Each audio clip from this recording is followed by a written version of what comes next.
Assalamualaikum warahmatullahi wabarakatuh. Selamat datang di channel Sinau Kimia, channelnya anak SMA yang gemar belajar kimia. Kali ini kita akan membicarakan tentang makromolekul atau polimer.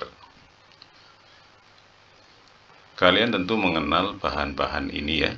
Ini tempe, ini daging, tahu, ini beras. Nah, semua ini adalah bahan makanan. Juga kalian mengenal benda-benda ini ada barang-barang perkakas rumah tangga, ada kain, ada pakaian. Nah, ini pakaian dan perkakasnya. Nah, kesemuanya ini adalah contoh-contoh dari yang disebut dengan makromolekul. Nah, apa itu makromolekul? Maka makromolekul berarti molekul yang besar dengan berat molekul yang besar juga. Pengertian polimer atau makromolekul.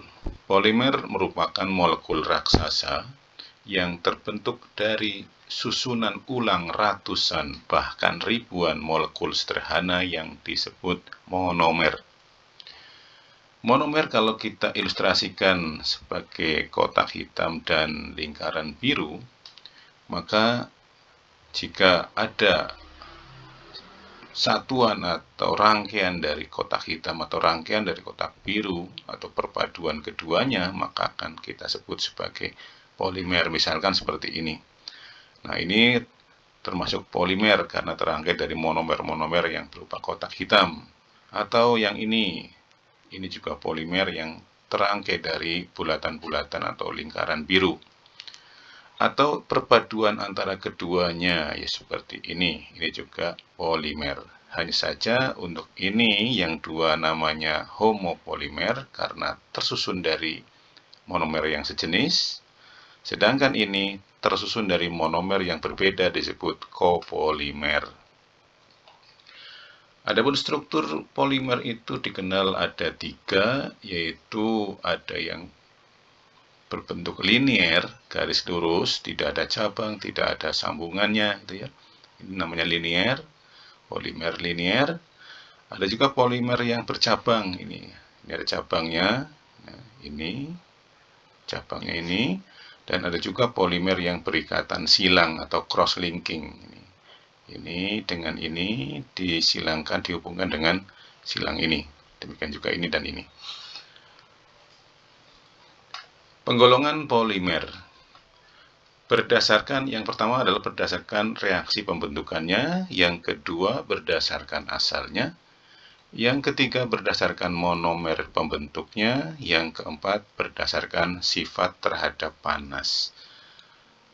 Penggolongan yang pertama berdasarkan reaksi pembentukannya, ini dibagi menjadi 2, yaitu yang pertama polimerisasi adisi, yaitu polimerisasi yang terbentuk dari monomer-monomer melalui reaksi adisi, yaitu reaksi ikatan rangkap menjadi ikatan tunggal ya.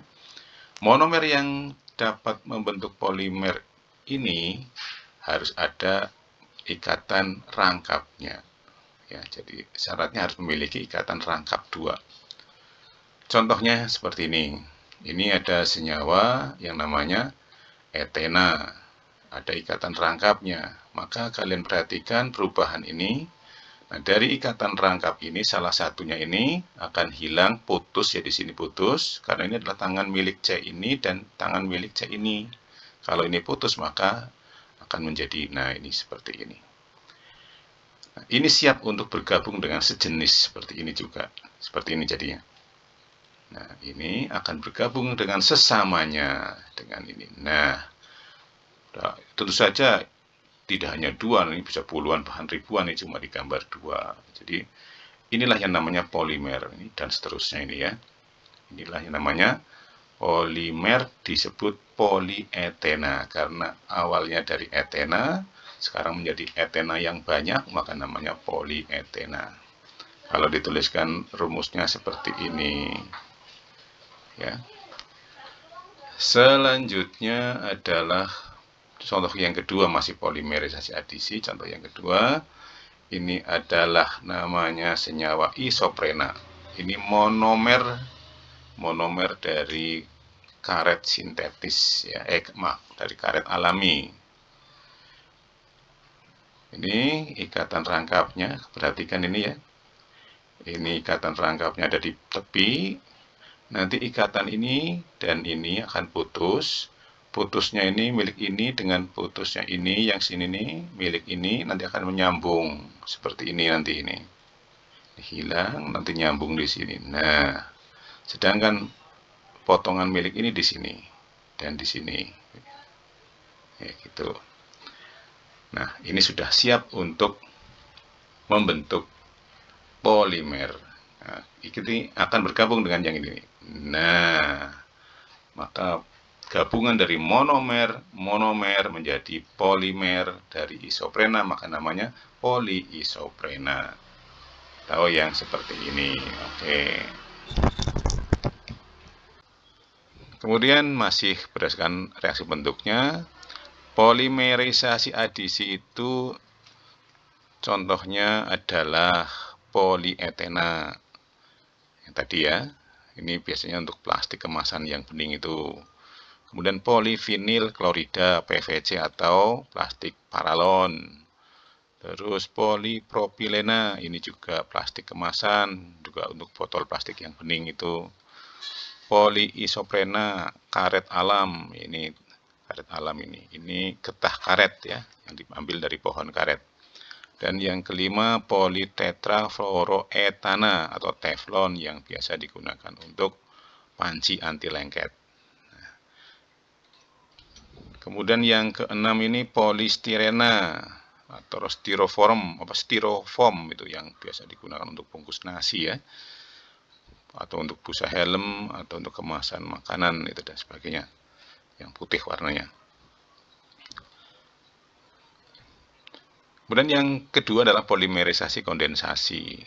Polimerisasi kondensasi adalah pembentukan polimer melalui bergabungnya monomer-monomer sederhana menjadi molekul besar disertai pembebasan molekul lain, biasanya H2O atau metanol. Polimer kondensasi hanya dapat terjadi antara monomer yang mempunyai dua gugus fungsi pada kedua ujungnya. Jadi kedua ujungnya punya dua gugus fungsi dalam rantai molekulnya. Nah, perhatikan ini, beberapa polimer yang terbentuk melalui kondensasi adalah nilon 66. Ini contoh nilon 66 nih, karet tali plastik atau benang ini. Kemudian dakron itu biasa digunakan untuk empuk-empuk bantal ini ya, pengisi bantal. Kemudian amilum, ini contohnya adalah beras. Kemudian protein, contohnya daging gitu. Ini terbentuk dari polimerisasi kondensasi. Nah, polimerisasi kondensasi itu contohnya begini. Ini tadi syaratnya di ujungnya itu ada dua gugus fungsi. Ini satu, ini. Dan ini yang molekul berikutnya, ini juga punya gugus fungsi NH2, di sini ada NH2. Maka nanti OH ini akan putus seperti ini nih. OH-nya putus, akan bergabung dengan H yang dari NH2 di sini. Kemudian ini OH ini akan berhubung dengan H dari ini. Begitu pula nanti H ini akan putus berhubungan dengan OH pada molekul berikutnya lagi. Nah, penggabungan OH dengan H akan menjadi H2O. Hasil penggabungan ini maka menjadi seperti ini nih. Ini baru satu pasang ini ya, dua monomer nih, dikalikan N karena ribuan molekul nanti, namanya nilon 66. Selanjutnya penggolongan berdasarkan asalnya. Yang pertama adalah polimer alam, yaitu polimer yang terbentuk secara alami, terdapat di alam. Contoh amilum, protein, selulosa, dan karet alam. Kemudian polimer sintetis adalah polimer yang dibuat di industri, tidak terdapat di alam. Contoh polietena, polivinil klorida, polipropilena, politetrafluoroetana, teflon, dan polistirena. Dan yang ketiga berdasarkan monomernya. maka ada homopolimer, yaitu polimer yang terbentuk oleh monomer yang sejenis. Contoh tadi polietena, polivinil klorida, polipropilena, dan polistirena. Kemudian kopolimer adalah polimer yang terbentuk dari monomer yang berbeda, lebih dari satu jenis monomer pembentuknya. Contohnya nilon 66 dan dakron. Penggolongan yang berikutnya adalah yang keempat, penggolongan berdasarkan sifatnya terhadap panas. Hal ini dibagi menjadi dua, yaitu yang pertama polimer termoplas, yaitu polimer yang akan melunak bila dipanaskan, sehingga dapat didaur ulang. Contohnya polietena, PVC, dan polipropilena. Adapun yang kedua adalah polimer thermosetting, yaitu polimer yang tidak akan melunak bila dipanaskan. Artinya tidak dapat didaur ulang. Contohnya adalah bakelit. Bakelit ini adalah plastik yang banyak digunakan sebagai peralatan listrik. Dan juga melamin. Dampak produk polimer. Hampir semua aktivitas sehari-hari maupun benda yang digunakan mengandung bahan plastik. Mulai dari elektronik, otomotif, pertanian, fashion, alat rumah tangga, dan lain-lain. Baju berbahan polyester pun sejatinya juga dari plastik. Kendaraan banyak komponen yang menggunakan plastik, bahkan ban dan label karet sintetis juga menggunakan campuran plastik. Di samping manfaatnya, plastik dalam kehidupan sehari-hari, plastik juga memberikan dampak negatif. Oleh karena itu, diperlukan langkah bijak dalam pemanfaatan plastik sehingga tidak merugikan bagi manusia dan lingkungannya. Masyarakat perlu memahami kode pada masing-masing plastik. Berikut macam-macam simbol daur ulang plastik sebagai berikut. Ini diambil dari kumparan.com. Ada 7 simbol daur ulang plastik. Yang pertama, dengan daur ulang ada angka 1 di tengahnya dengan tulisan di bawahnya PET. Ini artinya adalah dari senyawa polyethylene terephthalate. Simbol pertama terdiri dari angka 1 dan tulisan PT atau PET di bagian bawah. Simbol PET menandakan kemasan tersebut terbuat dari polimer jenis polyethylene terephthalate. Angka 1 menandakan bahwa kemasan ini sekali pakai. Lapisan polimer dan zat karsinogenik pada plastik ini dapat membahayakan tubuh manusia jika dipakai secara berulang-ulang dan tidak wajar. Umumnya, simbol ini ditemukan di botol air mineral dan minuman kemasan lainnya, serta botol minyak. Kemasan-kemasan dengan simbol PET sebaiknya didaur ulang dengan kemasan sejenis. Simbol daur ulang yang kedua yaitu PEHD. HDPE atau PEHD, High Density Polyethylene, adalah merupakan kemasan dengan kode angka 2 dan tulisan HDPE atau HPEHD terbuat dari High Density Polyethylene. Bahan polimer ini cukup tebal sehingga cukup aman digunakan berulang kali dalam batas wajar. Simbol ini dapat ditemukan di kemasan galon air minum, botol sampo, sabun, dan plastik kemasan tebal lainnya. Yang ketiga adalah PVC.